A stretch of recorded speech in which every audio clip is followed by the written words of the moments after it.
So, let's see how we play the game up.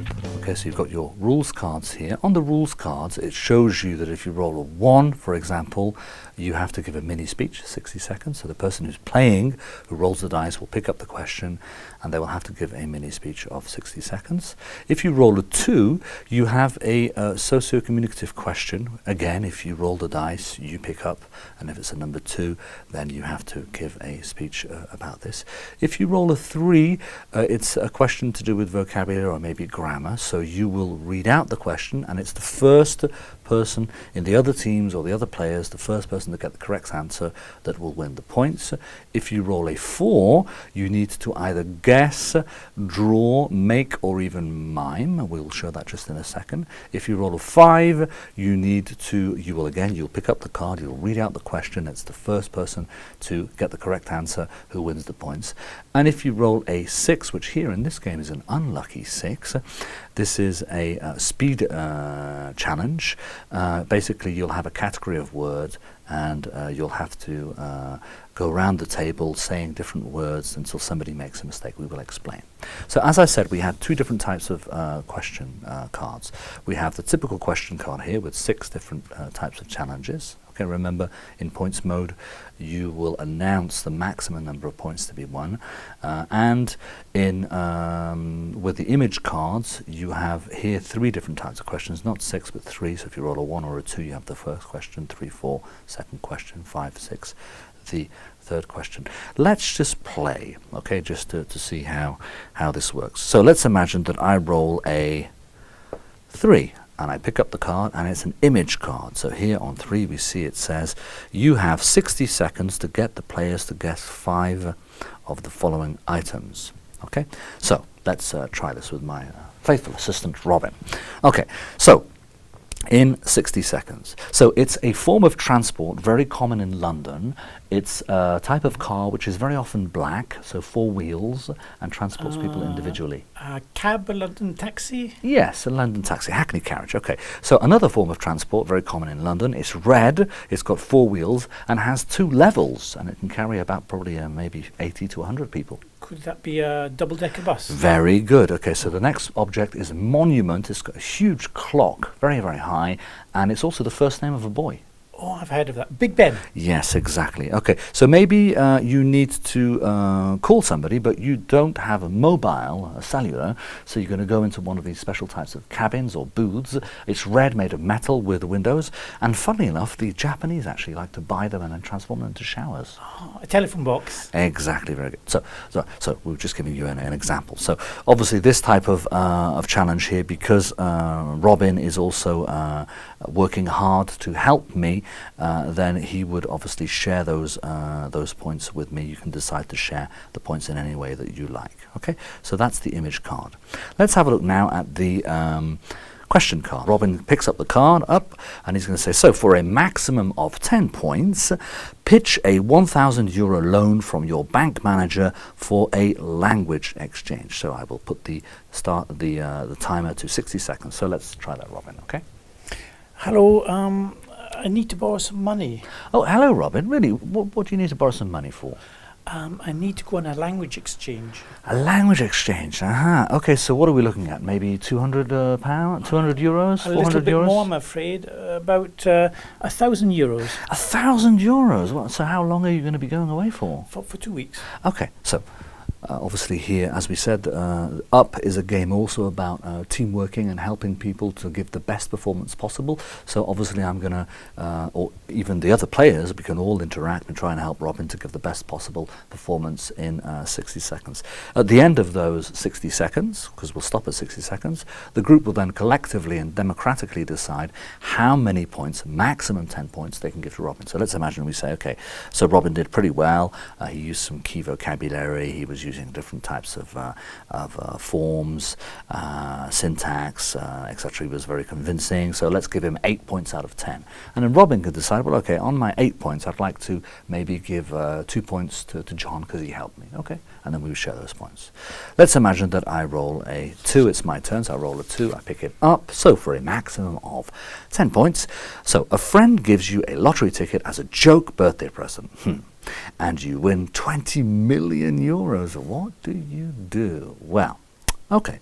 So the big question here, I think, for all of us is, do I tell the other person who gave me that lottery ticket as a birthday present that I've won 20 million euros? I think that this is a very delicate question, but in reality, I would actually tell that person for two reasons. The first thing is, I don't think that you can very easily hide the fact that you've suddenly come into 20 million euros, so it's going to be difficult to hide that fact. But the main reason wouldn't be that, would just simply be because maybe it's good karma, and what comes around goes around. So I would then decide, I think, to inform that person that I'd won that money and give that person a part of the money. And I think the big question would be, how much would you give them? So, okay, then again, they will decide how many points that I get. Let's imagine we roll a 3. It's Robin's turn, so Robin turns over, and as per usual, he will say so for a maximum of 10 points. Now, as we know, 3, 4, 5, or 6 isn't for the person who actually turns the card to necessarily win the points, but it's the first other player to find the answer. So make up a sentence using the words to live, years, flat, before, and sell. Now, in this type of question, you might like to hide some of the answers at the bottom and actually show it to the person so they can read it. So for example here, what would you say, Robin? I lived for 5 years in my flat before selling it. Okay, very good. So then I would decide to give Robin X number of points. Okay, let's imagine that I roll a 4. So it's my turn. I turn over the card, so for a maximum of 10 points. So players must guess the following words, no derivatives. So here I have a word here, which I need to get Robin to guess. So, in 30 seconds. So, when you set up a business to make money, what do we call ourselves? An entrepreneur. An entrepreneur, good. Okay, fine. So this is a specific type of entrepreneur whose objective is not to make as much cash for himself or herself, but to re-inject all of that money into the communities to try and help them. So it's a type of ethical entrepreneurship, but not the word ethical that we use a different word. It's social. Social entrepreneurship. Very, very good. Now, in this type of question here, for a 4, for guess, obviously Robin or one of the other players is working hard to try and guess the word, and I'm also working hard. So we would both, in fact, get the same number of points. Okay, we would both get the same number. We don't share them, but we both get the exact same number of points. Let's imagine that I roll a 5. So the 5 here is a culture question.